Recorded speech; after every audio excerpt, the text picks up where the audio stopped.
Hello, everybody. Happy Wednesday. Welcome into PTN Extra. I'm Evan Kamiko alongside Mike Irwin. Mike, we're not in studio today. Instead, we're at Razorbacks Stadium. Fall camp day one practice just wrapped up. I want to get your initial thoughts. Let's start out of the gate. What impressed you the most from day one? Right off the bat, Taylor Green threw what looked like an overthrown pass to Tyrone Broden. We all thought it was just going to sail way over him, and that hand went up, and he's 6'7" anyway. He made a one-handed catch. It was just really impressive. I thought Green threw the ball really well today. He looked more consistent to me than he did last spring. Now, it's just one practice. And, for instance, K.J. Jackson, who I still think is the number 2 quarterback, even though they don't list him as the number 2 quarterback, he wasn't as consistent. And I'm not going to say that's an issue because it's one workout. And it was part of one workout. We saw 7 periods, which is more than we usually see. But there were several other receivers. Luke Haas was impressive. There were several others. The receivers looked good. They looked like they were running their routes correctly.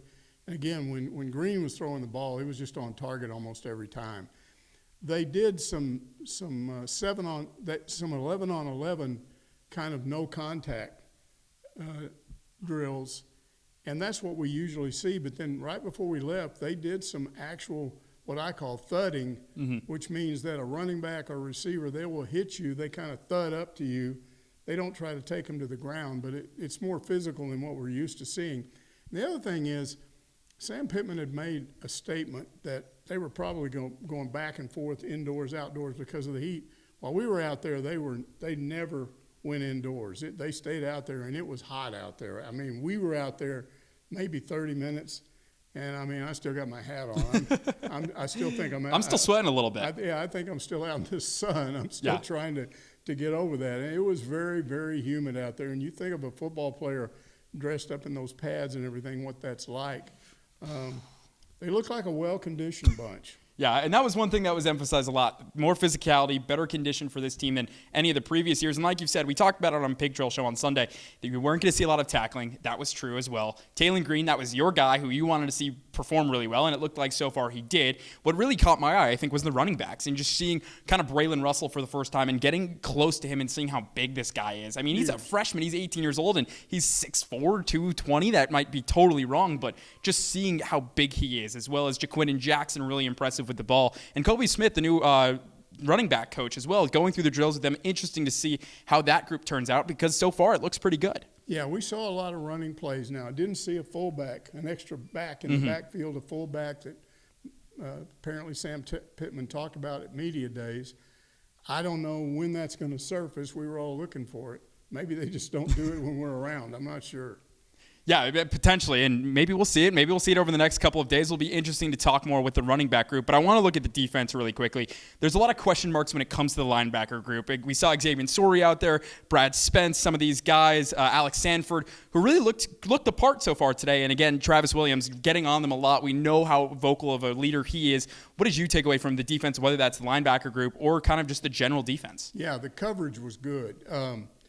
The opening snap of the 7-on-7, it was a bad snap. Taylor Green had to reach over to his right to get the ball, and just that, there was a screen pass to Jaquindon Jackson, and that alone allowed those guys to just be all over him. The coverage was really good. And you can't tell anything, again, because they're not tackling, but right. I certainly didn't see any situations where they were doing some counter plays. You know, Taylor Green would give the ball off and do a fake like he was running, but you're actually giving the ball to a running back. The coverage was there. Yeah. You know, the defense looked like they were in position. And a lot of pressure, too, as well. I think the defensive line did a really good job. It'll be interesting to see Anton Junkaj continue to develop if he can become what he was at the D2 level on the other side of Landon Jackson, because that'll be a really bright spot, I think, for the Hawks. People tend to forget that through about 7 games, that defense was amazing. It was the offense that couldn't seem to be consistent, but the defense kept them in a lot of games, and then I think those guys just finally gave up. They just went, well, there's no offense here. There's no unity on the offensive side of the ball. That stuff spreads like a cancer, and I think a lot of the guys that were discontent left. Sam Pittman's talked a lot, and we've even seen some internet stuff where he's talking to the players and he's basically saying, man, we got to be together. We got to do this as a team. And so they're all talking and saying the right things, but you got to make it happen too. Mike, last thing before we go, now that we're one day in, what do you want to look for? What should viewers at home really keep an eye out from at least our coverage while we go through the last couple of weeks until that first game? Well, again, all you can do is what we did today. What you're looking for is consistency. Does Green continue to throw the ball well? You know, do we see guys wide open? Do the defense make some mistakes and somebody gets behind them or whatever? Little things like that. Again, you're not going to see tackling. You're not going to see full-scale blocking. But coaches, Sam Pittman sometimes will tell us about some things. You know, you just never know. You never know what he's not telling you, what happened. I keep thinking back to last year, and he was sort of hinting that there were offensive line problems, but he never really came right out and said it. So there's some things that we're not going to see if they're bad. Mm-hmm. You're going to hear them talk about the good, believe me. Yeah, definitely. Something that I think all of us are used to, at least in the last couple of weeks since it has been talking season. But talking season finally over. Day one of practice is over. That's going to do it for this episode of PTN Extra. For Mike Irwin, I'm Evan Kamiko saying so long, and we'll see you next Wednesday.